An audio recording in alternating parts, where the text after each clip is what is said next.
Welcome back, everyone, to Global War 1914, Operation Albatross. This is the fall-winter of 1918.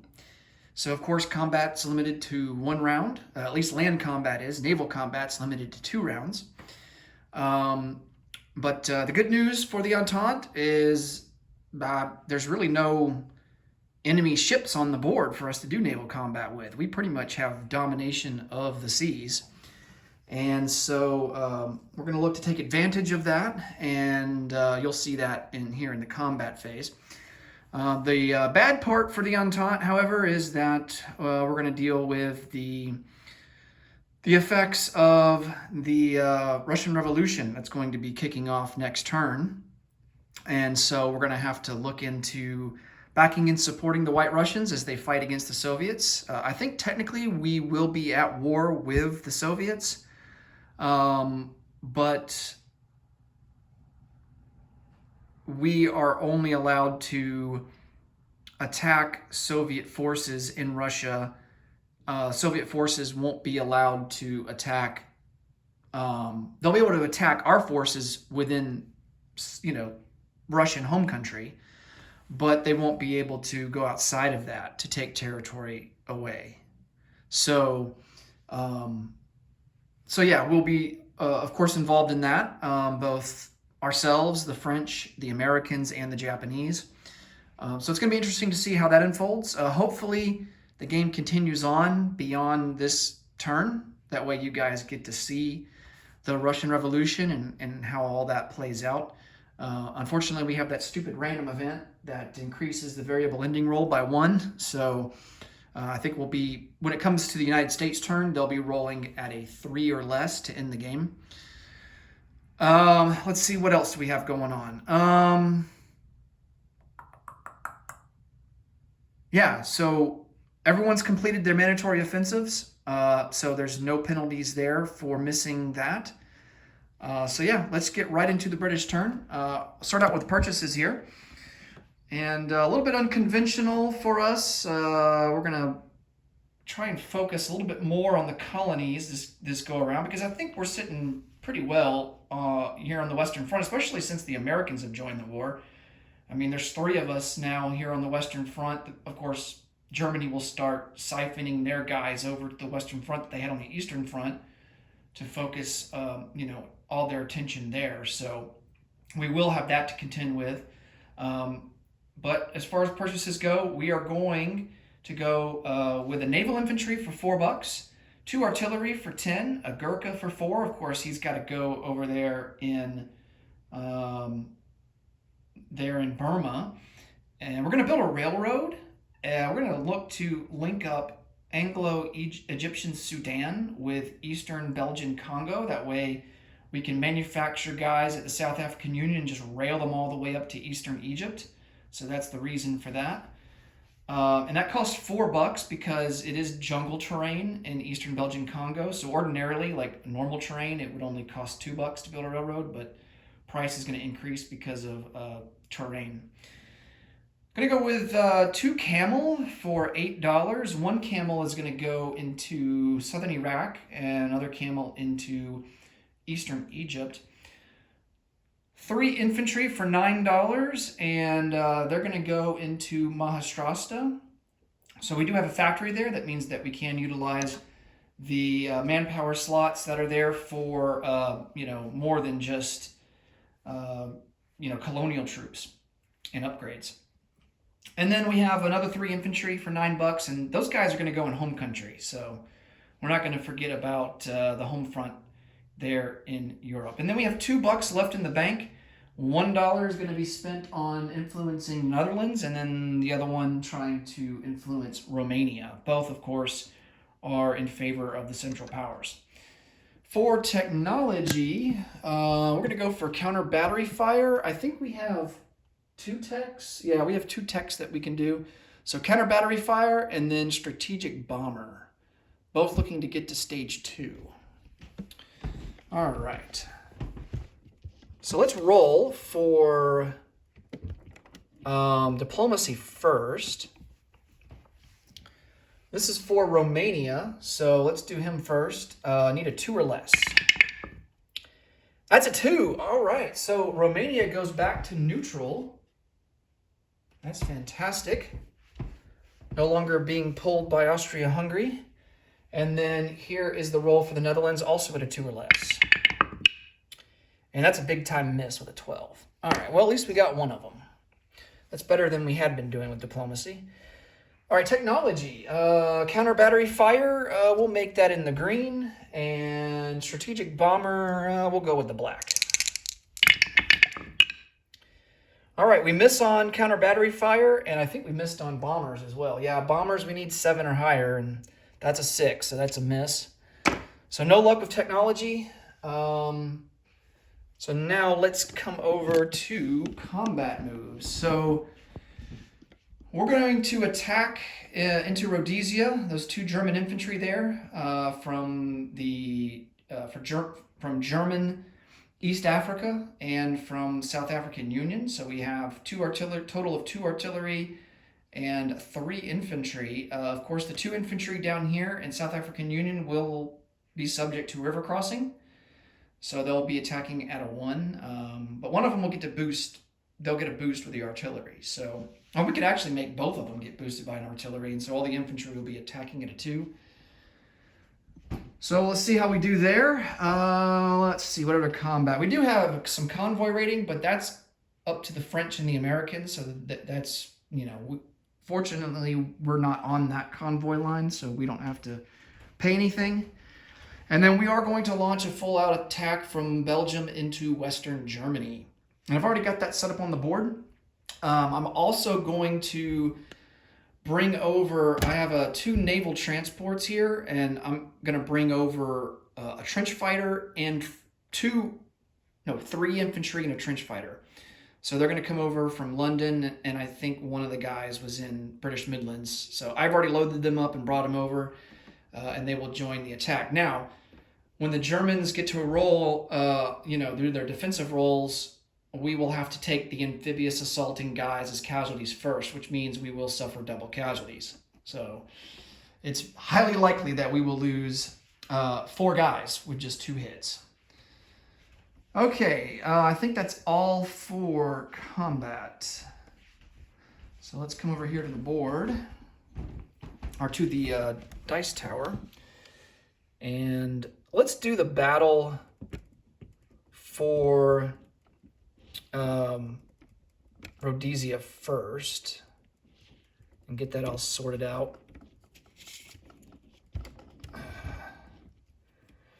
Okay, so we do have 2 artillery first strikes, and they're going to be at a 4 or less. And no hits there. And then we have 3 infantry, all at a 2.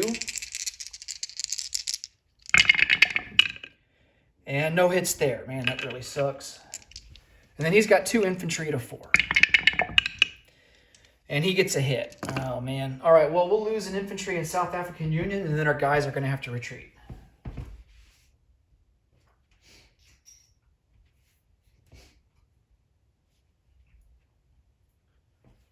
All right, well, that didn't quite go as planned. All right, so in German East Africa, we have a colonial, we have an infantry and an artillery, and then in South African Union, we have an infantry and an artillery. And of course, in Rhodesia, Germany still has their 2 infantry. Okay, now we need to do the battle for Western Germany. And there's a river crossing penalty here as well. So this is how things will stack up for the British. We do have 4 dreadnoughts that will be joining for shore bombardment because we are doing an amphibious assault with 4 units. And those guys are right here. The 3 infantry and a trench fighter. They will all be at a 1. Well, they're not subject to river crossing. Let me fix that because there's no river for them to cross. So they're actually going to be at a 2. All right. They're going to be at a 2 by default. Okay. So the guys coming over from Belgium, we have a trench fighter at a 1. Of course, he will have to deal with the river. and then 4 infantry at a 1. We also have 3 infantry at a 2. They're going to pair with the 6 artillery that we have up here. Then we've got 3 cavalry that will pair with the remaining 3 artillery that are there at a 4, and we've got 6 tanks at a 3. So that means that the threshold for maintaining a trench line for the Germans will be a 10. So they will need 10 units to maintain a trench line. They currently have 13.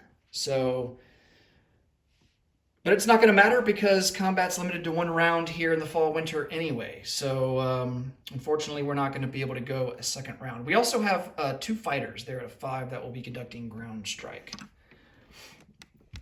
Okay. We've got artillery for, I'm getting ahead of myself here. We have our shore bombardments, so that's going to be 4 dreadnoughts out of 4. Only 1 hit. Well, I guess that's kind of average. I mean, that's what you would expect. Okay, and then we have 6 artillery at a 4. Well, that one's kind of cocked. I'm going to re-roll that one. And that's a miss. Well, all of our artillery missed. That's not ideal. Okay, let's do the infantry. Well, we have the trench fighters. They also have first strike. So we have 1 trench fighter at a 1. That's a miss. And then we have a 2nd trench fighter at a 2. And that's a miss. All right, we've got 4 infantry at a 1. Hey, there's a hit. Nice. Oh, and the Germans will lose 1 because of the first strike, so they do lose an infantry, so they're down to 12 now. All right, so 1 hit there. We have 6 infantry at a 2.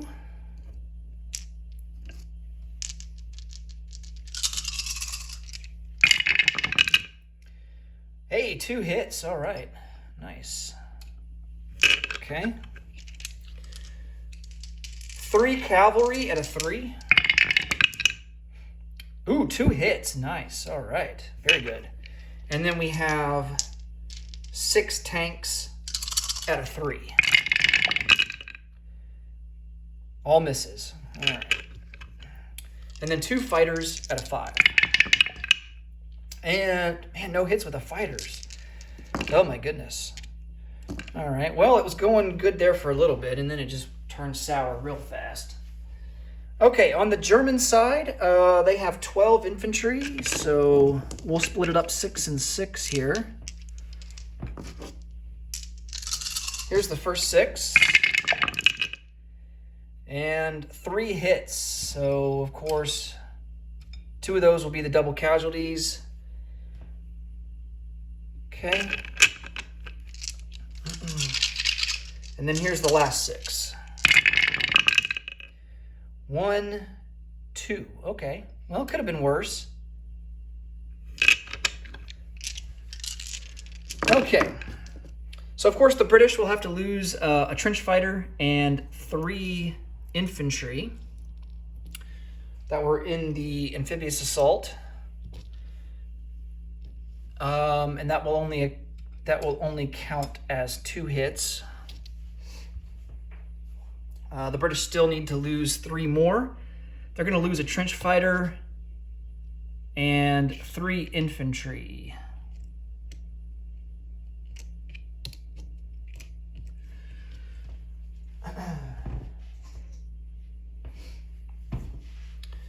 Okay, and on the German side, of course, they only have 1 option of units to lose, and that's all infantry, and they will lose 5. So they are down to 7 infantry. And of course, if this was any other time of the year, we would be able to go on to a second round of combat because we would have broken the trench line, thanks to our tanks, our plethora of tanks. But because it's the fall-winter, Germany will maintain the trench line and maintain Western Germany, and the battle is over.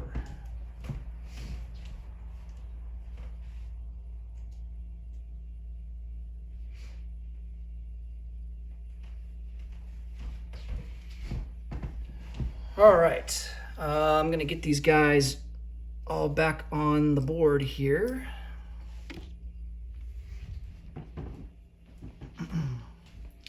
And then we'll do some non-combat moves.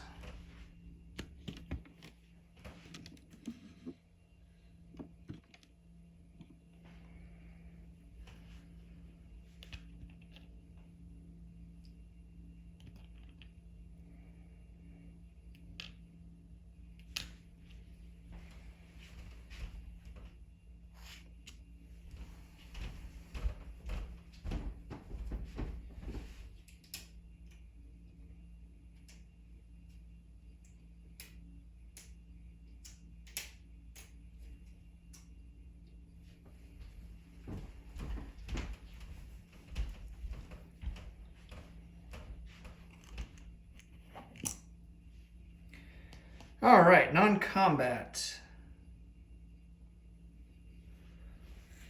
Let's see what we got. So we can send 3 guys over here with this crossing across the English Channel. So we're going to send a cavalry and 2 artillery over from London. And of course, they have to go into Picardy.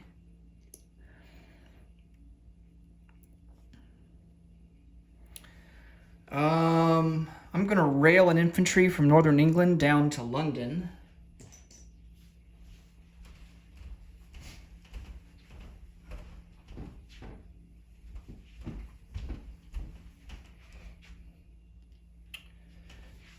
All right, and let's see. We have a torpedo boat destroyer here in port in the British Midlands, if I can grab him. And he's going to come out into A21, and he's going to go on escort duty.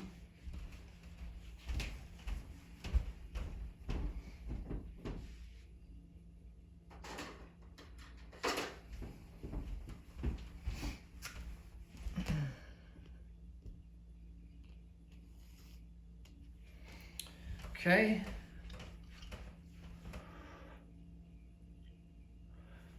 Over here in Spain, we have the Titanic in port. He's going to strategic naval move because, I mean, he has to use strategic naval move. He can't move any other way. 1-2 into there in port with the American Olympic class ocean liner. All right, see if there's anything else. I don't believe so. We do have an infantry here in Morocco, and it looks like we can only move down 1 into Morocco proper, so we'll do that for now. And then after that, we should be able to rail to Tunisia. And you know, if a naval transport was to come by and pick us up, take us to Eastern Egypt, that would be fantastic. All right. See, we've got some movements down here. We've got a submarine that we want to move. So he's going to go 1, 2, 3 and join this French coastal sub there in A51. And then here in Maastrasta, we have an infantry that we're just going to funnel over into southern Iraq. So we have 5 infantry in southern Iraq now, along with a Gurkha.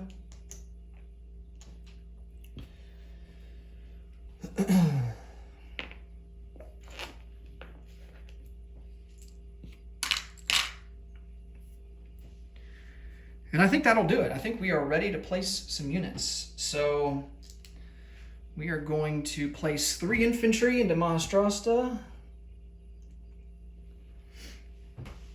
along with an artillery. Take advantage of that minor factory that's there.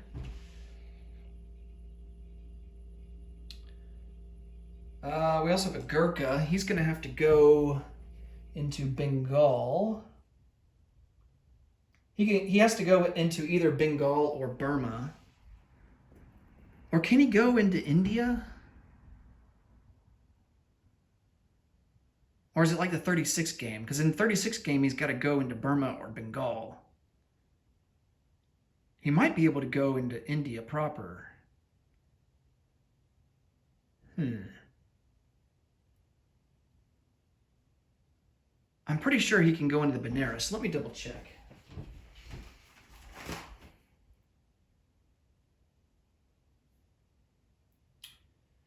Yeah, it says built in India. So, I mean, if that's the case, I am going to build him. I've already used up all the manpower slots in Maharashtra, so I'm going to put him in southern India. And then we can use a transport to come get him next turn. All right, let's see. We do have a couple of camel to place down. One will go into eastern Egypt, and the other one will go into southern Iraq. So we have 2 camel now in eastern Egypt. We have 1 camel in southern Iraq. We have our railroad that goes down here into the Congo. So now we have a complete rail network all the way down to, well, all the way down to eastern Belgian Congo. If we take Rhodesia here, then we will have a link all the way down to South African Union. Okay, I think everything else goes into home country, so I'm going to come back here.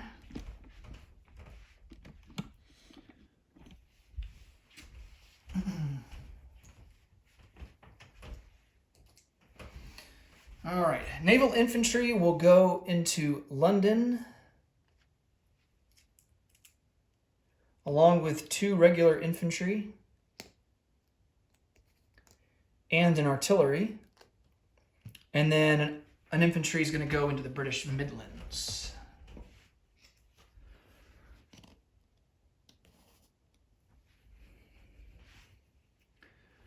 All right, let's collect some income and we'll call it a turn. So our base is sitting at a whopping 41.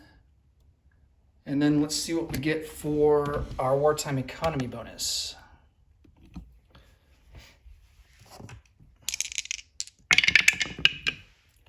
That is a 7, so not too bad. All right, so that means we will end up with $48 in the bank, and that will be it for Britain. Next up will be Austria-Hungary. Thanks so much for watching, and until next time, take it easy. Bye for now.